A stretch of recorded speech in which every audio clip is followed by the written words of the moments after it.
ஓம் நமச்சிவாய. இங்கு அமர்ந்திருக்கும்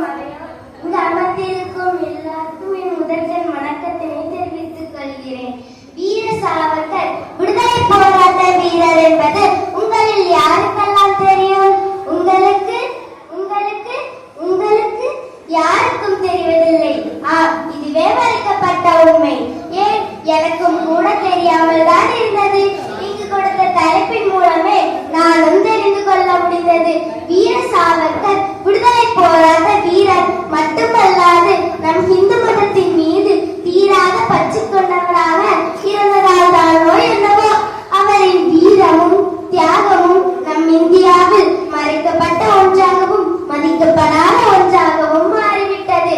வீர சாவர்கர் நாசிக் நகருக்கு அருகில் உள்ள பாகூர் கிராமத்தில் தாமோதர் ராதாபாய் தம்பதியருக்கு மகனாக 1983 மே 28 பிறந்தார். இவருக்கு கணேஷ், நாராயண் மற்றும் மைனா போன்ற 3 உடன் பிறந்தோர் இருந்தனர். இவர் இந்து மதத்தின் பிதாமகன் என்று சொல்லும் அளவிற்கு இந்து மதத்தின் மீது தீராத பற்று கொண்டவர். இவர் தனது 18வது வயதில் யமுனாபாய் என்பவரை திருமணம் செய்து கொண்டார். சாவர்கர் பள்ளியில் படிக்கும் போதே கில்லிதான். சக மாணவர்களிடையே அழுத்தம் திருத்தமாக பேசுவதை கண்ட ஆசிரியர் அவரை மாணவர்கள் மத்தியில் பேசச் சொல்லி ரசிப்பாராம்.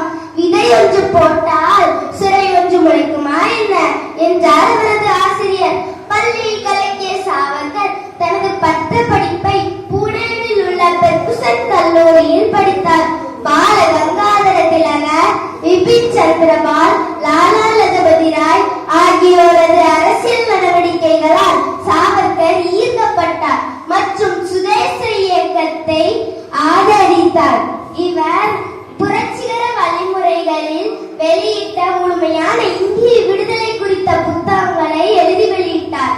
1857 இந்திய கிளர்ச்சி குறித்த புத்தகங்களை எழுதினார். அது இந்திய சுதந்திர போராட்டத்திற்கு ஆதரவானது என்று பிரிட்டிஷ் அரசு தடை செய்தது. பிரிட்டனை எதிர்த்ததால் சாவர்கரின் நடவடிக்கை பிடிக்காத பிரிட்டிஷ் அரசு அவரை இந்தியா திரும்ப உத்தரவிட்டது. நமது இயக்கம் எந்த ஒரு சட்டத்திற்கோ அல்லது எந்த ஒரு தனி மனிதருக்கோ எதிரானதாக குறுகிவிடக்கூடாது. முழுமையான இந்திய சுதந்திரம் மட்டுமே நமது ஒரே இலக்கு என்றார் சாவர்கர். சாவர்கர் மட்டுமில்லை என்றால் எத்தனையோ வீர மரணங்களின் தியாகம் எல்லாம் கலகம் என்ற ஒற்றை வார்த்தையில் குறுகி போயிருக்கும். இந்தியா திரும்பும் போது தப்பித்திட வேண்டும் என்று சாவர்கர் நினைத்தார். தன் நண்பர்கள் மூலம் பிரான்ஸ் அரசிடம் உதவி கேட்டார். பிரான்ஸ் அரசு சம்மதம் தெரிவித்தது போல் நடித்து அவரை பிரிட்டிஷ் அரசிடம் பிடித்து கொடுத்தது. அவரை 1-2 அல்ல 60 ஆண்டுகள் சிறையில் அடைத்தனர்.